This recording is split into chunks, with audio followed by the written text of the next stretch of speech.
Assalamualaikum dan salam Jumaat, kembali bertemu dalam MHI Malaysia hari ini dan saya Fitri Yahya temani anda untuk Jumaat yang berkah. Semoga dilimpahi dengan keberkatan, kita merancang pelbagai yang baik untuk jiwa, untuk diri dan keluarga. Semoga manfaat semuanya. Baik, hari ini dah masuk ke 8 Safar, kita di tarikh yang cantik 25 Ogos, masih menghitung beberapa hari lagi untuk masuk ke tarikh keramat tentang Hari Kebangsaan Merdeka. Pastinya kita kena berjuang sesuatu. Macam anda nampak di kiri kanan saya ni, banyak bendera jalur gemilang yang telah pun dikibarkan sebab kita pun dalam semangat yang tinggi untuk menyalakan kobaran semangat kepada pertiwi amat kita cinta ini, kita dalami sebaik mungkin demi keazaman yang membara. Baik, hari ini saya juga nak kongsi kepada anda pelbagai berita yang menarik kerana kita setiap hari perlu membaca, sebab membaca ni bukan hanya membuka minda tetapi membuka cakrawala minda. Bermaksud ilmu apa yang kita miliki akan membantu untuk kecemerlangan yang berterusan dalam kehidupan. Baik, sambil itu saya juga nak berkongsi banyak berita yang tular yang memberikan inspirasi. Ayo kita mulakan dulu dengan saya kabarkan kepada anda Muhammad Qayyim Nizar Sarimi yang berusia 25 tahun menjuarai tilawah Al-Quran peringkat antarabangsa. Selepas membuat kejutan demi kejutan, menang peringkat kebangsaan, kali ini juara milik Malaysia. Sekalipun beliau tak dapat melihat, namun hatinya bersinar dapat membaca kalamullah yang begitu mulia. Jadi Muhammad Qayyim berazam untuk terus dalami ilmu Al-Quran. Jadi masa yang amat panjang untuk beliau untuk mencipta nama, mencipta kejayaan, mencipta empayar dalam dunia Al-Quran yang amat kita sanjung tinggi. Baik, kita berganjak pada berita yang berikutnya. Okey, ini juga tentang kemarahan Aaron Cherga Sohig yang meneruskan perjuangan bagi mempertahankan gelaran dimenangi tahun lalu selepas mengesahkan tiket ke suku akhir kejohanan badminton dunia yang berlangsung di Denmark. Dan mereka beralasan yang tepat untuk menumpangkan juara Olimpik Tokyo 2020 Li Yang dan juga Wang Qilin dari Taiwan dalam tempoh 42 minit. Jadi sempena dengan tadi sebutkan tentang kemerdekaan, ini juga nyalaan cinta yang membara untuk negara. Okey, seterusnya kita ke depan dulu. Okey. Ini tentang Alif yang memiliki kebolehan tutur 4 bahasa walaupun ada autism. Dan kita sedia hari bahawa pelajar autism ni, mereka ni kadang-kadang memang nampak diam tetapi ada kelebihan luar biasa. Ada yang boleh melukis, ada yang boleh menyanyi. Mereka nampak dalam dunia tersendiri tetapi rupanya ada ilmu yang sangat-sangat luar biasa diberikan Allah untuk mereka. Macam Madi Alif ni, dia boleh cakap 4 bahasa. Okey, kalau kita dapat sini sikit. Okey. Yang saya sebutkan Rusia. Kemudian dia boleh bahasa, tak silap saya, bahasa Inggeris memanglah Melayu, Inggeris, Rusia dan satu lagi Mandarin. Mandarin. Jadi setiap orang ada dia punya sisi genius masing-masing.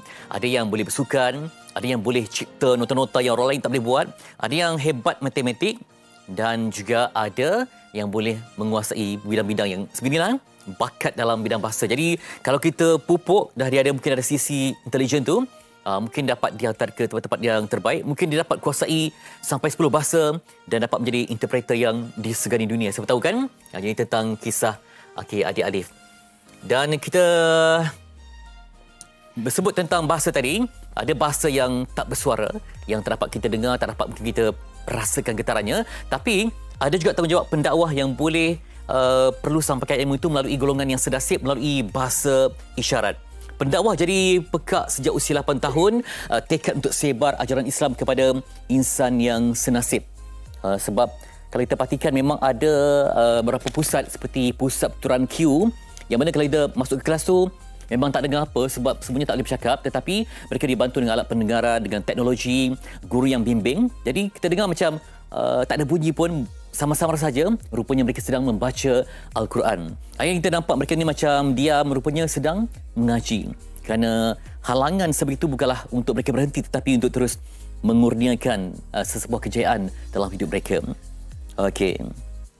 Baik, itu antara yang dapat saya kongsikan, pelbagai berita. Okey. Dan sambil itu saya juga nak buat hebahan kepada anda. Ini tentang ride untuk mereka yang gemakan aktiviti yang hebat sebenarnya mereka. PDRM Selangor Merdeka Ride and Carnival yang berlangsung 26 Ogos nanti di tapak Karnival Stadium Shah Alam 7 pagi sampai 7 malam. Anda boleh dapatkan barangan diskaun, kemudian ada pelbagai aktiviti yang menarik.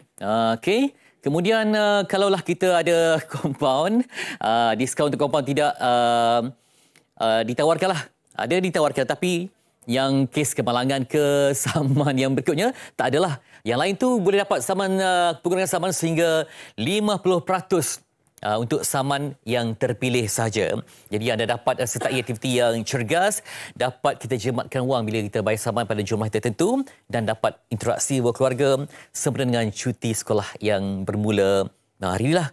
Jadi manfaatkan peluang bersama keluarga di karnival yang istimewa ini. Okey.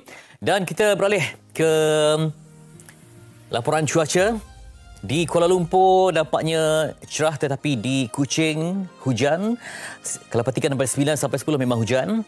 Di Kota Kinabalu bersinar bercahaya namun hujan di Labuan dan di Kangan juga Petaling Jaya termasuk bandar-bandar yang lain. Kota Baru, Kuantan okey kecuali Alustar hujan di awal pagi. Okey, yang lain tempat lain nampaknya terbaik. Dan nanti di hari Jumaat ini saya nak kongsikan kepada anda, MSI menampilkan berita inspirasi untuk anda semua. Termasuk pasangan ni yang dulu memang aktif ada kerjaya tetapi suami diuji dengan alahan sampai ada implikasi yang teruk dan tak dapat melihat dengan sempurna.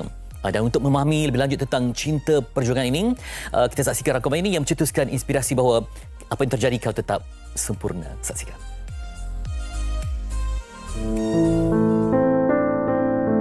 Kata orang, kesetiaan seorang wanita diuji apabila lelaki tiada apa-apa. Ternyata dakwaan itu disangkal oleh Nur Hidayah dan setia bersama suami meskipun suaminya itu bergelar orang kelainan upaya penglihatan selepas 3 tahun berumah tangga.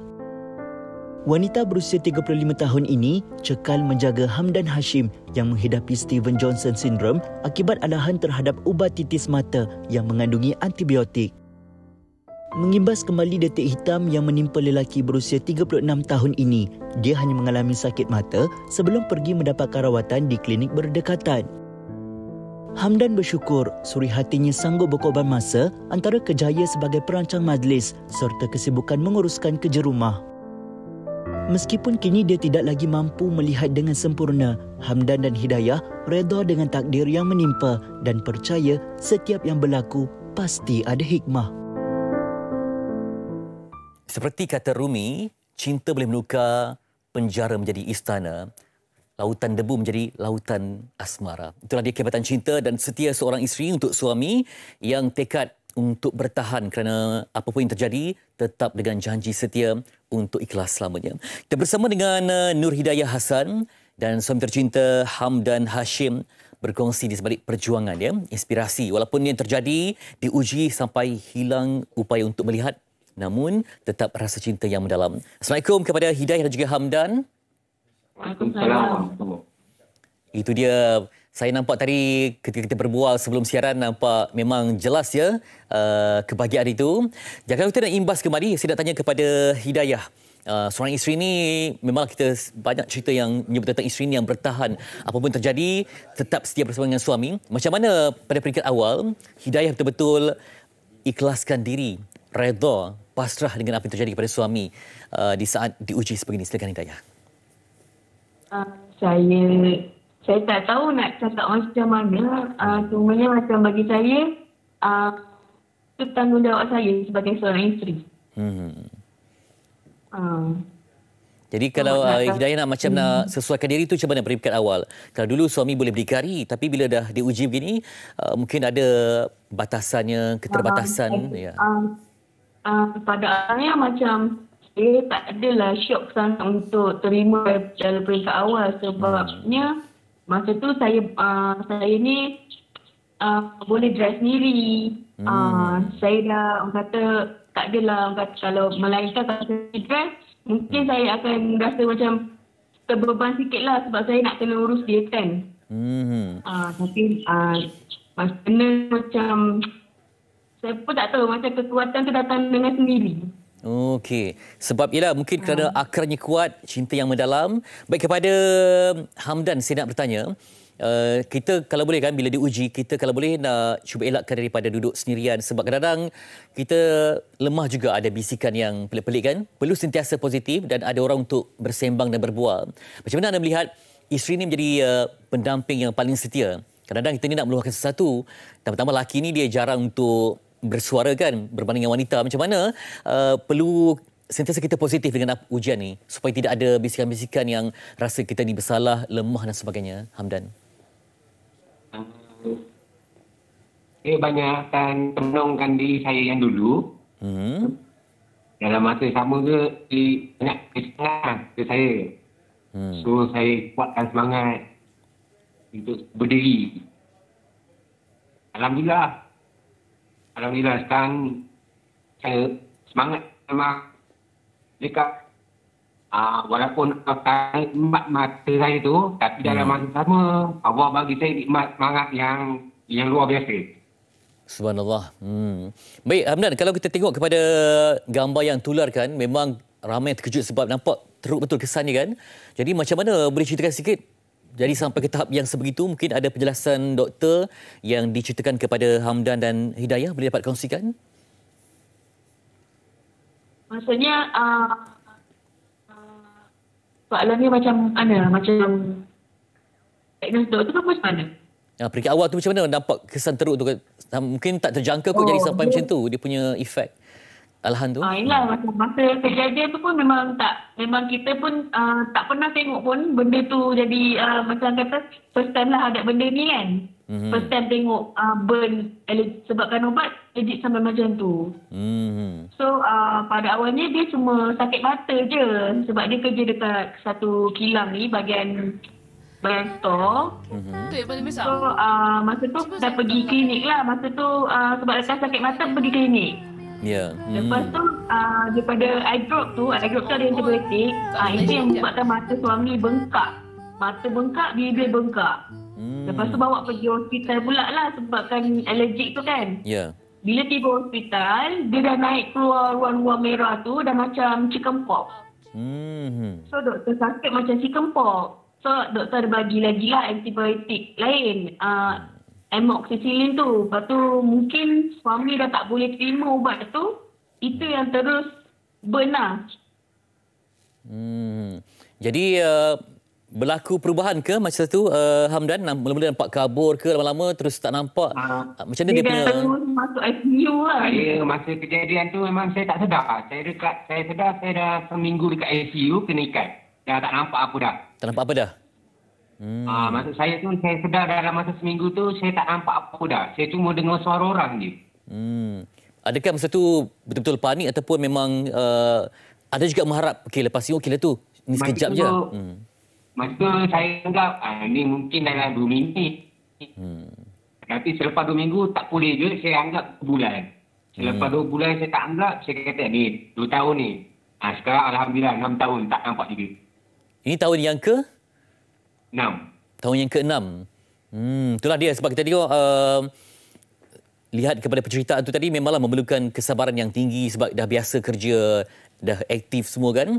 Okey. Jadi macam mana penerimaan orang sekeliling yang mungkin dah biasa Hamdan hubungi, berinteraksi dengan kawan-kawan ke saudara mara, macam mana mereka menyantuni perubahan yang berlaku dalam hidup Hamdan? Alhamdulillah, diorang semua beri saya semangat. Sebab diorang tak pernah nak mengata saya apa-apa lah. Supaya bagi saya semangat untuk kuat. Kalau dapat dikongsikan, dalam keadaan sekarang ni, apa aktiviti yang biasa Hamdan lakukan? Mungkin sebagai hobi ke ataupun pengisian untuk mengisi jiwa, apa yang dilakukan?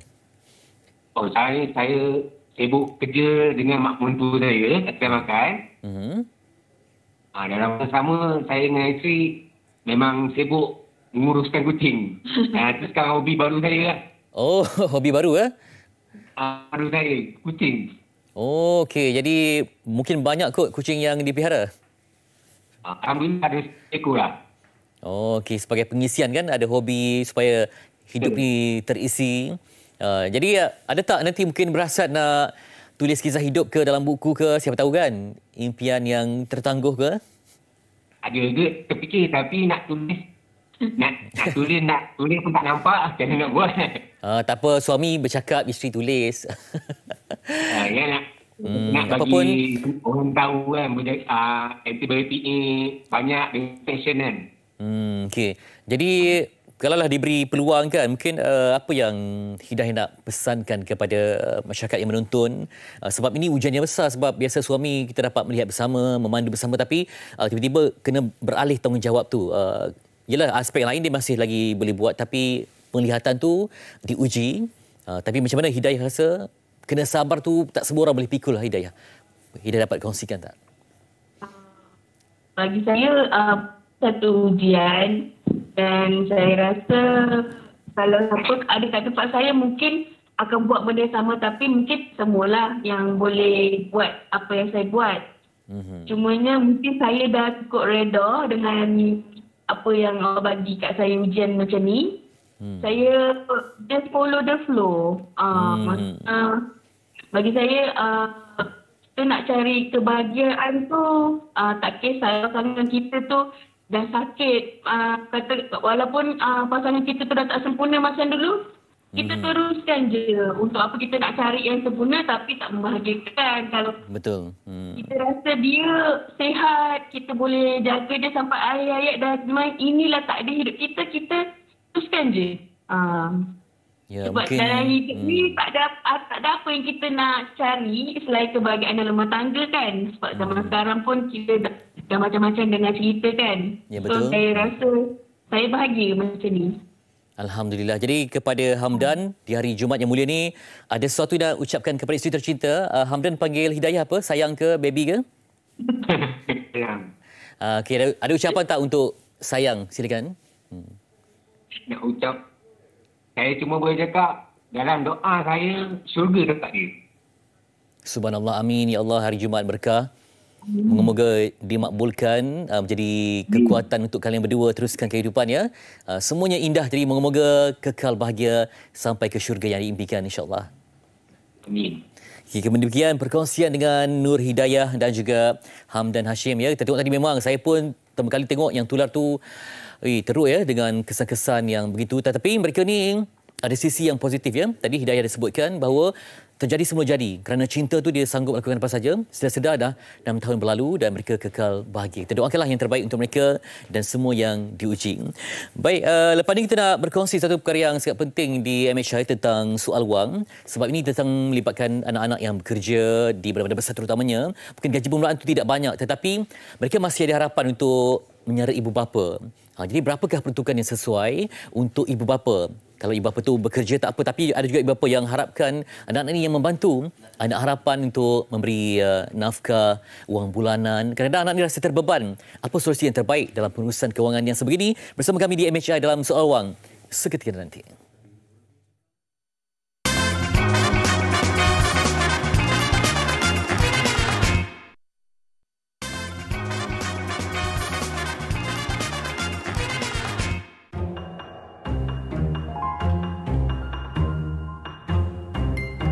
Kadang-kadang tak menentu, boleh berjadi kepada 200 atau lebih, something like that, atau kurang daripada situ.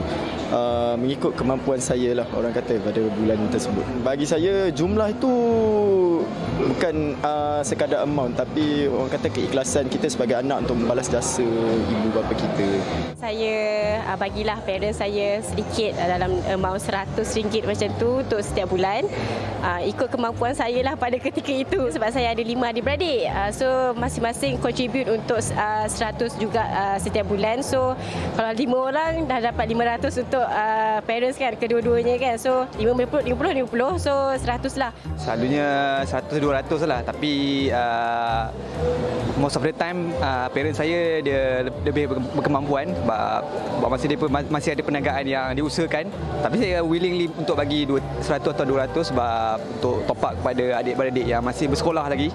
Setiap bulan saya bagi 1,000. Okey, kenapa saya bagi dia 1,000? Sebab saya duduk dengan family. Saya nak belanja dia. So maksudnya ibarat macam saya sponsor duit makan, duit bayar tu semua. Jadi kalau orang kata banyaknya bagi mak, sebab apa? Saya rasa ini adalah salah satu saya membalas balik apa yang mak saya, mak ayah dah bagi kat saya.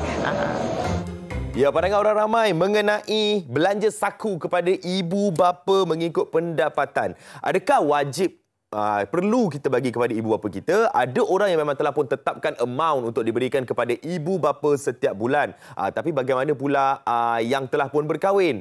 Adakah duit itu, wang saku itu perlu diutamakan kepada anak isteri dahulu, baru pergi kepada ibu bapa?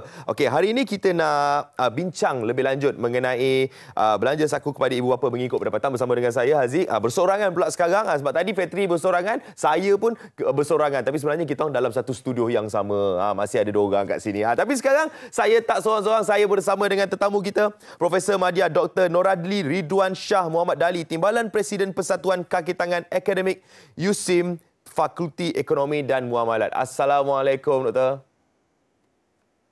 Waalaikumsalam warahmatullahi. Doktor, dinilai sekarang, Doktor?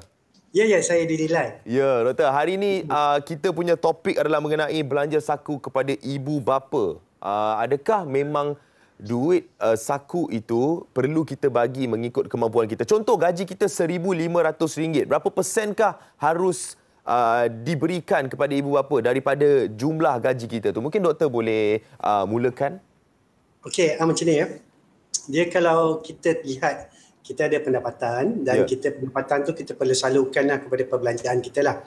Okey, secara umumnya kita boleh gunakan pendekatan di mana kita boleh pastikan kita membelanjakan untuk keperluan asas kita. Okay, dan kemudian kita juga ada kita punya kehendak kita tu, kita punya nafsu ni, kita nak ikut, nak beli barangan yang mewah dan sebagainya. Betul. Dan juga kita perlu ada juga simpanan. Okay, so kalau kita ikut yang secara yang mudah lah.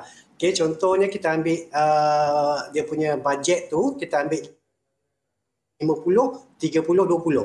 Maksudnya 50 adalah keperluan, 30 adalah kehendak dan 20 adalah simpanan. Kan? Tapi sekarang ni isu yang diperbincangkan ni ialah bagaimana kita nak memperuntukkan kan kepada ibu bapa tu. Okay, soalannya juga tadi, adakah kita wajib untuk mengeluarkan wang saku kepada ibu bapa. Okey, dia sebenarnya dia bergantung kepada kes lah, Contohnya kalau orang bujang kan mungkin dia tidak perlu ada tanggungan seperti isteri dan juga anak. Tapi kalau dia dah berkeluarga, maksudnya dia ada isteri dan juga anak. Tapi kalau kita lihat contoh perbezaan di antara orang bujang dan juga orang yang telah berkahwin, okey, nafkah tu contohnya nafkah yang perlu diselesaikan bagi orang-orang yang telah berkahwin, dia mesti memberikan nafkahnya dahulu kepada isteri dia dulu, nombor 1, anak-anak dahulu. Okey, barulah dia boleh tengok kalau ada lebihan lagi ke dan sebagainya, dia boleh memberikan kepada ibu bapanya, sebab itu adalah dia punya tanggungjawab dia. Dia tanggungjawab. Tapi kalau orang bujang ni dia tak ada apa tanggungjawab supaya untuk pada isteri dan juga anak kan. Jadi dia boleh memperuntukkan kepada ibu bapa dia. Walaupun dia tak wajib, okey, melainkan kalau contohnya kan ibu bapanya memang tak mampu ataupun miskin, okey. Masa tu dia kena wajiblah bantu ibu bapa dia. So dalam konteks ni kan macam mana dia nak memperuntukkan wang saku untuk ibu bapa tu, sebab tu kita kena tengok tadi 50, 30 dengan 20 tu kan. So 50 tu keperluan asas. Jadi keperluan asas ni kita kena perlu bayar kepada rumah kita, kenderaan kita, kita punya utility, makanan dan juga kita punya insurans kesihatan dan sebagainya kan. Jadi kalau kita boleh peruntukkan juga beberapa peratus kepada ibu bapa kita daripada situ, maksudnya lebih baiklah. Tapi macam mana sebagai contohnya 50% tu pun dah tinggi kan, macam mana? So kat situ kita boleh mainkan, iaitu sama ada kita tinggikan untuk keperluan tu jadi 60. 60 kita kurangkan kehendak jadi kepada 20 dan simpanan kepada 20. So 60, 20. Ataupun kita rasa tak cukup lagi, kita tinggikan lagi untuk keperluan ni kepada 70, tapi kita kurangkan kehendak kita kepada 10 dan simpanan kita tetap kepada 20. Jadi doktor, kita harus kurangkan kehendak kita untuk kita bagi kepada ibu bapa kita punya belanja bulanan? Itu contoh. Tapi kalau yang sebaik-baiknya ialah kita meningkatkan pendapatan kita lah. Maksudnya. Okey, kalau kita tak nak tingkatkan pendapatan, kita kena kurangkan belanja. So kita kena pilih lah. So kita nak kurangkan belanja ke ataupun kita nak tingkatkan pendapatan. So kalau kita tingkatkan pendapatan, kita tak perlu nak kurangkan perbelanjaan kita. Kita masih belanja macam biasa, tapi kita terpaksalah kerja lebih masa ke ataupun cari bisnes sampingan ke dan sebagainya. Tapi kalau kita rasa tak boleh lah, dah cukup lah kan. Maksudnya nak kerja lebih masa pun dah agak membebankan dan sebagainya, dan letih dan sebagainya. So kita boleh kurangkan kehendak kita lah, kehendak tadi. Okey, tapi bagaimana pula yang baru memulakan kerjaya ni doktor kan? Yang baru je sampai KL, contohlah daripada kampung sampai KL ni, baru sampai nak memulakan kerjaya, nak kumpul wang kan di bandar-bandar besar ni, nak bagi duit kepada ibu bapa di kampung. Adakah memang perlu kita utamakan dulu kita punya planning permulaan bulanan kita di Kuala Lumpur ni dahulu, di bandar-bandar ni dahulu? Macam contohlah kita nak kena cari rumah, nak kena settlekan pengangkutan dan juga perbelanjaan asas lain. Okey. Kat sini kita kena tengok kita punya perancangan belanjawan tadi. Okey. So kita dah tahu dah. Okey. So kalau orang bujang ni selalunya dia punya keperluan tu tinggi sikit. Contohnya dia jadi 70 lah selalunya. 70% daripada pendapatan dia adalah keperluan dia. Okey, untuk bayar rumah, kereta, makan, sebab pendapatannya tidak besar. Okey, tidak besar seperti yang telah lama bekerja, maksudnya pendapatannya agak besar lah. Okey, jadi mungkin peratusan untuk keperluan dia dah kuranglah sikit. Maksudnya bukan kurang, kita makan sama je. Okay, nasi dengan lauk dan sebagainya. Tapi sebabkan pendapatan dah kerja lama, so dia peratusannya kecil. Okay, berbanding dengan orang yang baru mula bekerja. Okay, jadi kat sini untuk seorang yang baru mula tu mungkin agak sukarlah untuk dia memberikan wang saku, tapi memberikan wang saku lah, maksudnya dia lebih kepada macam sedekah lah kan, sedekah ataupun dia punya nak kata nafkah, dia tak perlu memberikan nafkah, tapi sedekah lah kepada ibu bapa mereka, maka kita boleh katakan dia lebih berkat. Okay? So maksudnya kita bagi, kalau kita tak boleh bagi pun, kita boleh bagi dengan cara lain. Okay? Maksudnya kita buat pergi balik ke, jumpa dia ke, okay, bantu dia tolong kat rumah ke, macam itulah. Okay? So kita tak perlulah nak keluarkan duit, tapi kita bantu dengan cara yang lain. Okay? So tapi memang macam contohnya saya masa muda dulu pun agak sukar kan kita mempunyai pendapatan yang baru nak mula hidup dan sebagainya, memang mempunyai pendapatan yang kecil, okey, dan sebab itu mungkin kita boleh bantu ibu bapa kita dengan cara yang lain. Tak semesti dengan cara kita kena bagi duit saja, okey. Ya, betul, tak semesti dengan cara bagi duit. Kita ada untuk mereka juga adalah satu keberkatan juga kan. Kita nak dapatkan keberkatan tu mungkin ekstra keberkatan dengan pendapatan kita. Kita punya gaji setiap bulan tu mungkin kita boleh bagi kepada ibu bapa kita, tapi yang mana duduk dengan ibu bapa tu pula doktor? Yang sampai ke kerja duduk dengan ibu bapa kan, masih duduk di bilik bawah orang kata. Betul. Yang tu ada juga yang macam tu kan, tapi maksudnya kalau duduk dengan ibu bapa tu, tolonglah bayarkan bil elektrik, okay, tolong bayarkan mungkin untuk membelikan groceries atau keperluan perbelanjaan dan sebagainya, sebab kita kena give and take lah, maksudnya kita sama-sama win-win situation. So dalam konteks ni kan, kita kena sebagai anak kan, kita memang kena berbuat baik kepada ibu bapa. Sebab apa? Reda Allah tu ialah kalau ibu bapa reda dengan kita, maka masuk kita dapat reda Allah SWT.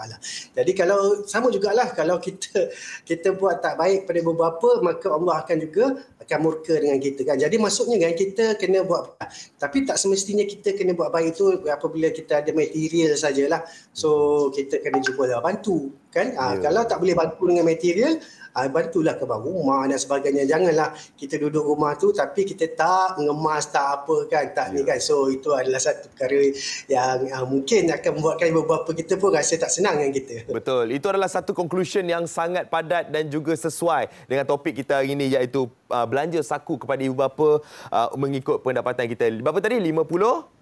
30? 20. 20. Okey. Tapi kalau ikutkan, kita boleh, kalau boleh lah kita letak 5% lah daripada pendapatan kita tu kepada ibu bapa kita. 5% pun Kalau boleh. tu agak besar jugalah. 5 ke 10% lah macam tu. Untuk kita mendapat keberkatan dalam setiap gaji kita. Terima kasih banyak-banyak kita ucapkan kepada Profesor Madya Dr. Noradli Ridwan Shah Muhammad Dali, Timbalan Presiden Persatuan Kaki Tangan Akademik USIM, Fakulti Ekonomi dan Muamalat. Terima kasih Doktor sebab sudi bersama kami pagi ini. Okey, Assalamualaikum warahmatullahi wabarakatuh. Waalaikumsalam. Jadi kita dapat dah sedikit sebanyak info pagi ini kan, walaupun bukan keutamaan tapi bolehlah kita letakkan 5% daripada pendapatan kita untuk kita berikan kepada parents kita. Alright, jadi itu adalah topik kita pagi ini, tapi kita ada harga emas semasa yang kita nak tunjukkan kepada anda. Bagaimana emas per gram harganya hari ini adalah RM296.72. Itu adalah harga emas bagi 916. 999 pula 24 karat harganya adalah RM323.61. Ini adalah harga emas semasa untuk hari ini. Dan juga kadar pertukaran wang asing. Jom kita saksikan kadar pertukaran wang asing bagaimana pula dengan harga ringgit dibandingkan dengan harga asing hari ini. 100 Japanese yen bersamaan dengan RM3.19, $1 Singapura bersama dengan RM3.45, RM100 Indonesia bersama dengan 0.031 sen, 100 baht Thai RM13.34 dan $1 Amerika Syarikat bersamaan dengan RM4.65. Itu adalah kadar pertukaran wang asing. Bagaimana pula dengan kaunter Bursa Saham Malaysia? Ini pun penting juga. Ini adalah 5 kaunter paling aktif.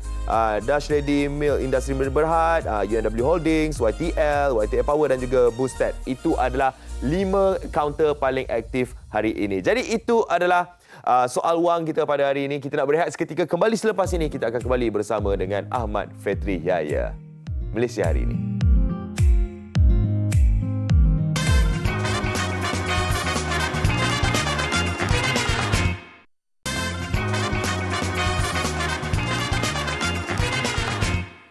Kembali di MHI dan saya terus saja untuk membawa anda ke aroma dari seberang perai. Kali ini tidak bicara tentang SpiceX. Apakah perinciannya? Bersama dengan Dato' Azhar Haji Arsyad, merupakan Dato' Bandar Majlis Bandaraya Seberang Perai. Terima kasih, Dato'. Terima kasih. Ya, lama. Ini pertama kali kita berjumpa sebenarnya. InsyaAllah. Tapi kali ini membawa SpiceX ini sangat unik kerana ia adalah satu Seberang Perai International Conference on Ecotourism and Conservation Efforts. Jadi difahamkan daripada bulan 2016 ya? Ya, betul. Kali ini macam mana persiapan dan penganjurannya? InsyaAllah. Terima kasih Cik Fitri. Assalamualaikum dan selamat pagi. Salam sejahtera. SpiceX ini bermula pada tahun 2016 dan kita buat 2 tahun sekali. Patutnya 2016, 2018, 2020. Tapi 2020 itu telah ada COVID. Jadi kita tak buat. Jadi sekarang kita buat balik tahun 2023 lah. Jadi SpiceX ini adalah Seberang Perai International Conference on Ecotourism and Conservation Effort. Dan kita tengok pada poster pun menarik sebab ialah bila beritahu tentang eco ni, tourism ni, Pulau Pinang ialah semua satu dunia kenal. Dan Seberang Perai ni perlu lebih exposure, ruang pendedahan untuk terkenal. Betul. Dengan tema apa diangkat kali ini, Dato'? Kali ini The Power and Aspiration of Rivers. Rivers? Oh, okey. Jadi apa yang nak ditampilkan sebenarnya? Dalam conference kali ini kita mempunyai ramai speakers daripada luar negara dan juga dalam negara. Jadi kita nak bercerita tentang ekotourism pertamanya sebab selama ini banyak orang tahu sebelah pulau saja. Jadi kali ini kita nak highlightkan sedikit di sebelah darat ini. Jadi supaya orang lebih tahu lagi Pulau Pinang ini bukan hanya di pulau tapi juga di seberang perai ini. Jadi dalam conference tu nanti akan ada kita bentangkan paper-paper yang berkaitan ekotourism dan juga conservation dan khususnya berkaitan dengan alam sekitar dan khusus lagi adalah berkaitan dengan sungai. Itu dia. Video ni memang cantik ya, memang nampak keindahan seberang perai yang mungkin jarang kita dengar terkai kan. Sebab saya masih lagi terkenal macam nelayan-nelayan ni, kita tengok view dia memang memukau dan pastinya ada hasil yang nak disampaikan kepada masyarakat. Datuk rasa apa lagi key point yang akan menjadi tumpuan? Sebenarnya SpaceX ini juga bersempena dengan sambutan Hari Bandaraya yang kita sambut, kita panggil Bulan Bandaraya. Dan dalam sebulan itu acara-acara sambutan Hari Bandaraya Seberang Perai itu kita ada Minggu Spicetech. Minggu Spicetech ini yang kita akan buat selain daripada conference 2 hari ini, kita juga ada start daripada 30 September, 1 Oktober, 2, 3, 4 dan 5 lah. Jadi ada River Marathon Explore Race, kita ada Fellowship Ride and Expedition Ride Flag Off. Kemudian kita ada sambutan Hari Landscape Negara Peringkat Negeri Pulau Pinang. Kemudian kita ada conference tadi dan juga kita ada site visit berkaitan dengan sungai dan juga alam sekitar dan ekoturism di seberang Perai. Jadi bukan setakat conference itu saja, tapi ada aktiviti-aktiviti luar juga. Dan melibatkan banyak pembentang kereta sejarah pada seluruh dunia. Ya, ada ramai pembentang daripada luar negara. Conference ini akan di pelasmiannya akan dibawa oleh Tuan Tiang Terutama yang di-Pertuan Negeri Pulau Pinang. Kemudian keynote address-nya akan daripada Executive Director UN Habitat, dan kita ada seramai 21 orang penceramah ataupun speakers, terdiri daripada 10 orang daripada luar negara dan selebihnya daripada dalam negara. Kemudian kita ada beberapa session, iaitu session pertama Exploration of River, session kedua kita ada Ecotourism, dan session ketiga kita ada SDG tema SDG. Jadi kita alu-alukanlah ramai supaya boleh datang, dan siapa yang patutnya datang, kita terbuka. Sebenarnya terbuka, terutamanya kepada pihak-pihak berkuasa tempatan, golongan-golongan profesional, pihak-pihak swasta, pemaju dan juga developer, pelajar sekolah menengah, sekolah universiti pun kita jemput. Jadi untuk ini Fitri, kita pun ada CPD point untuk para profesional, iaitu Continuing Professional Development Point, iaitu untuk ILAM atau Institute of Landscape Architect Malaysia 4 point. Untuk LAM ataupun Landscape Architect Malaysia ialah 3 point, dan untuk MIP Malaysian Institute of Planner adalah 3 poin. Di mana dengan menyertai conference ini, mereka boleh mendapat poin-poin ini untuk career path mereka lah. Oh, bagus. Jadi Ratu rasakan ini memang betul-betul dapat menjadi benchmark yang penting untuk meletakkan forum ini sebagai satu benchmark yang tinggi untuk penganjuran yang lain juga. Ya, insya-Allah. Sebab dia bukan setakat conference itu saja, tetapi dia lebih menyeluruh, meluas. Ya, di samping juga membuka ruang yang luas kepada Seberang Perai. Ya, dan kita harap kita boleh mempromosi lebih lagi Seberang Perai, khususnya dan Pulau Pinang amnya lah. Ya, sekali lagi boleh wawarakan tarikh dan juga tarikhnya adalah pada 4 dan 5 untuk conference tersebut, bertempat di hotel The Light Hotel di Seberang Perai, Seberang Jaya, dan pada masa yang sama juga kita ada Minggu Spicetech. Jadi ada banyak aktiviti di situ. Jadi saya jemputlah, persilakan semua orang datang ke Seberang Perai, insya-Allah. Itu dia, mengangkat sungai sebagai antara tema penting inspirasi untuk semua. Sekali terima kasih untuk Datuk Azhar Haji Rashad, Datuk Bandar Majlis Bandaraya Seberang Perai yang berkongsi tentang Spicetech kali ini, yang menjadi satu lagi ledakan yang penting untuk ekoturism dan juga pelancongan di Pulau Pinang dan di Malaysia. Nanti kita akan bersama anda lagi untuk berkongsi di sebalik pengisian jiwa untuk iman di hari Jumaat. Terus bersama kami MHI.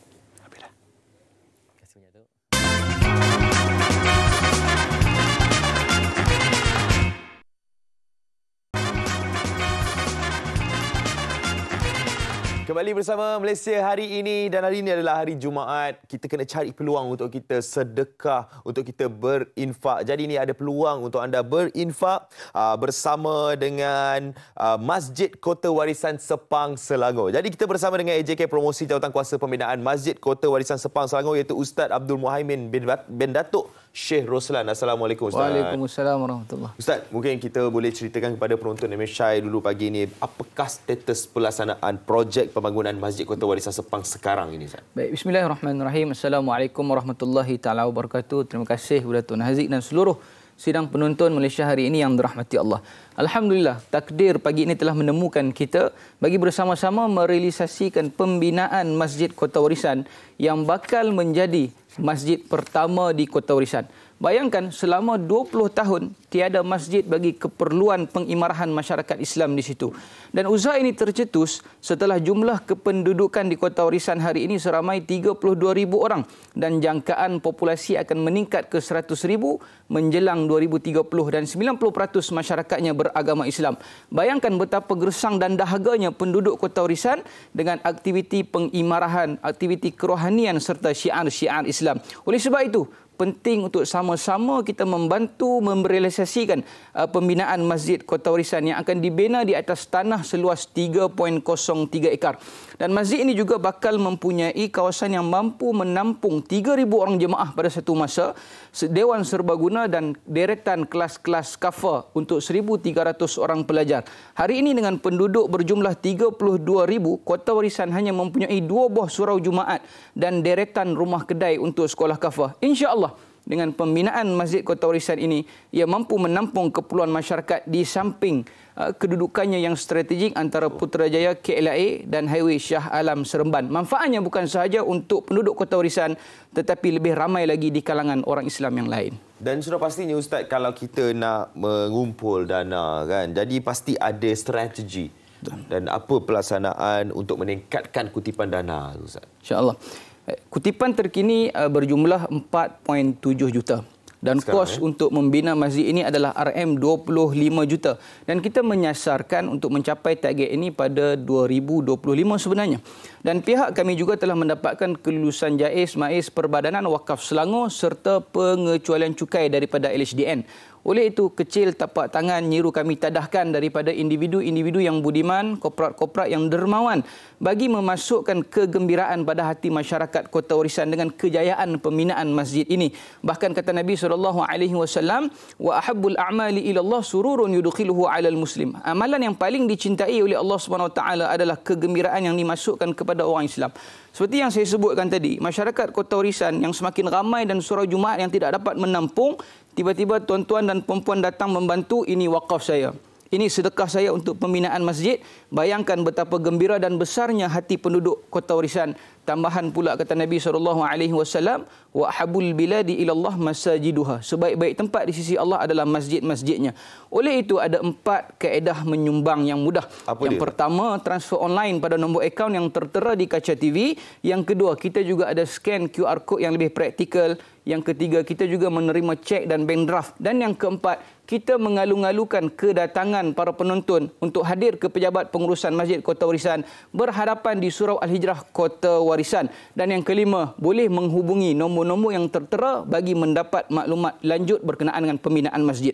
Dari pihak Jawatankuasa Pembinaan, kami membuat kutipan mingguan dari masjid ke masjid di seluruh Selangor dengan jumlah kutipan 5,000 ke 10,000 sebulan. Bukan jumlah infak yang menjadi keutamaan, tetapi kebersamaan kita dalam menuntut keredaan daripada Allah Subhanahu wa taala. Dan sedekah wakaf inilah yang akan menjadi pencen akhirat kita kelak. Esok bila masjid dah siap, hasil sumbangan tuan-tuan dan puan-puan, ia akan dipenuhkan dengan aktiviti-aktiviti keagamaan. Pahala akan mengalir selagi ia dimanfaatkan walaupun kita telah meninggal dunia.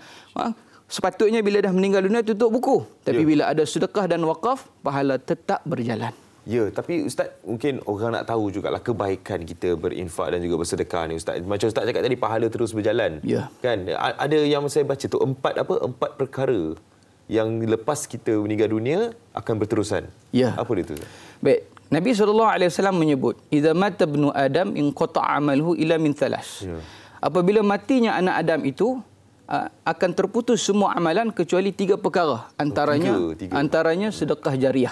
Ya. Ini satu pesanan daripada Nabi SAW agar kita mendapat kebaikan di hari akhirat kelak. Bahkan Allah Subhanahu wa taala menyebut, "Wa anfiqu mimma razaqnakum min qabli an ya'tiya ahadakumul maut fayaqula rabbi laula akhartani ila ajalin qarib."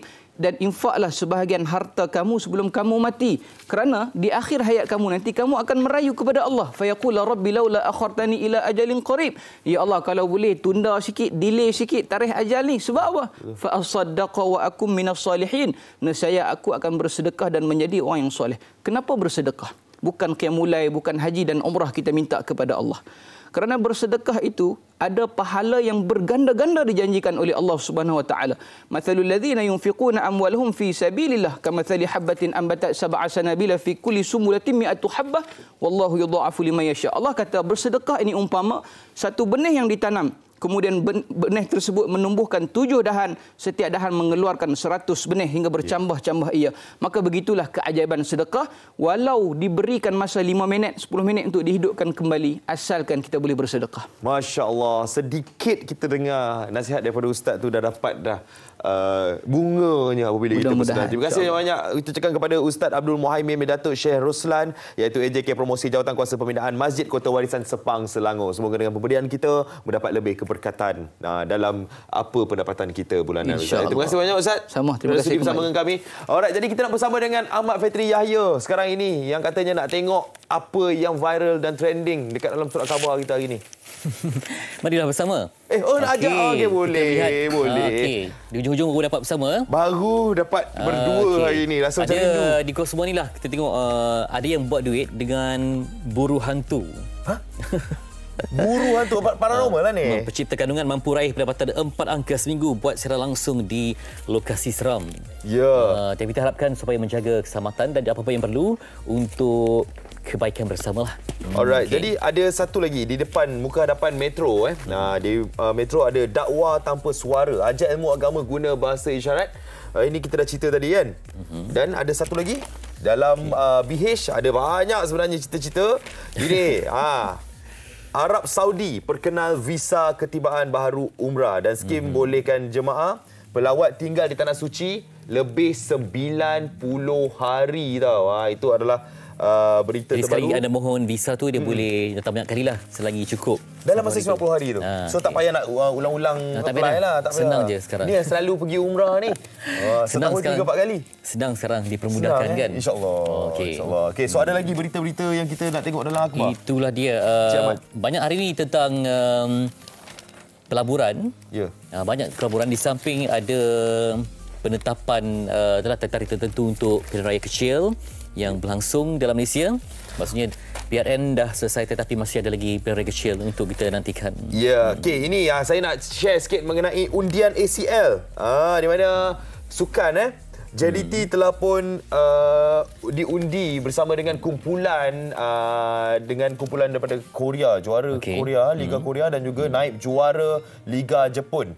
Itu adalah apa yang terbaru mengenai Asian Champions League. Terus bermimpi sekarang ni kan Dewan Philharmonic Petronas dah boleh terbuka untuk orang buat private event. Dia buat konsert ke? Inilah. Saya kalau buat konsert akan nyanyi lagu-lagu Ahmad Fetri Yahya.